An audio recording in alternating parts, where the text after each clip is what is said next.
क्या कभी ऐसा हुआ है कि अगर आपके पति ने आपके शरीर के साथ कुछ करना चाहा या आपकी इच्छा नहीं है तो कभी ऐसा हुआ है कि वो मान गए हों?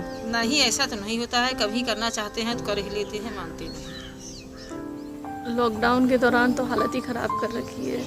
घर पर ही रहते थे तो आए दिन जब उनका मन हुआ तब उल्टी सीधी हरकतें करना और मना करने पर प्रेशराइज करना, प्रेशराइज ना मानने पर मारना, पीटना और बहुत गंदी गंदी हरकतें हमारे साथ करते हैं। तो उन सब चीज़ों को भी हमें फेस करना पड़ रहा है। मेरे पति मुझे सेक्स के लिए बहुत परेशान करने लगे, मारपीट करने लगे। लेके घर से निकाल देते हैं मारपीट के रात में कि निकलो मेरे घर से, या फिर दवाइयाँ खा खा के मेरे साथ सेक्स करते हैं, परेशान करते हैं।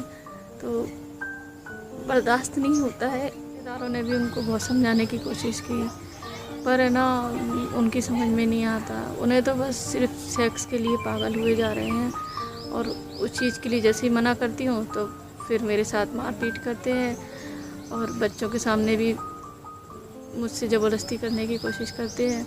मैरिटल रेप, जिसे हम हिंदी में वैवाहिक बलात्कार कहते हैं, इसका मतलब है कि अगर कोई पति अपनी पत्नी से उसकी सहमति के बगैर सेक्सुअल रिलेशनशिप बनाता है तो ये मैरिटल रेप कहा जाता है। भारत में आईपीसी धारा 375 में बताया गया है कि किसी महिला के साथ बने शारीरिक संबंध को कब बलात्कार माना जाएगा। किस शारीरिक संबंध को रेप कहा जाएगा ये हम दूसरे वीडियो में देखेंगे। लेकिन इस धारा में मतलब धारा 375 में एक अपवाद भी है जिस कारण मैरिटल रेप को अपराध नहीं माना जाता।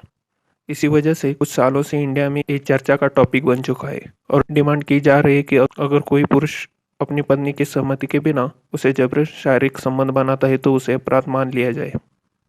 भारत में एक वर्ग का दृढ़ विश्वास है कि वैवाहिक जोड़ों के बीच भी बलात्कार के वाकये होते हैं, तो दूसरा वर्ग वैवाहिक संस्था की पवित्रता का हवाला देकर ऐसी धारणा को विकृत बता रहा है। केंद्रीय महिला एवं बाल विकास मंत्री मेनका गांधी ने कहा है जिस तरह अंतर्राष्ट्रीय स्तर पर मैरिटल रेप का कानून समझा जा रहा है उसे भारत में वैसे ही लागू करना संभव नहीं है। उन्होंने कहा कि भारत में शिक्षा, निरक्षरता, गरीबी, हजारों सामाजिक नियम और मान्यताएं हैं। समाज की सोच कई जगहों पर वैसी नहीं है जब मैरिटल रेप को आपराधिक श्रेणी में शामिल किया जा सके।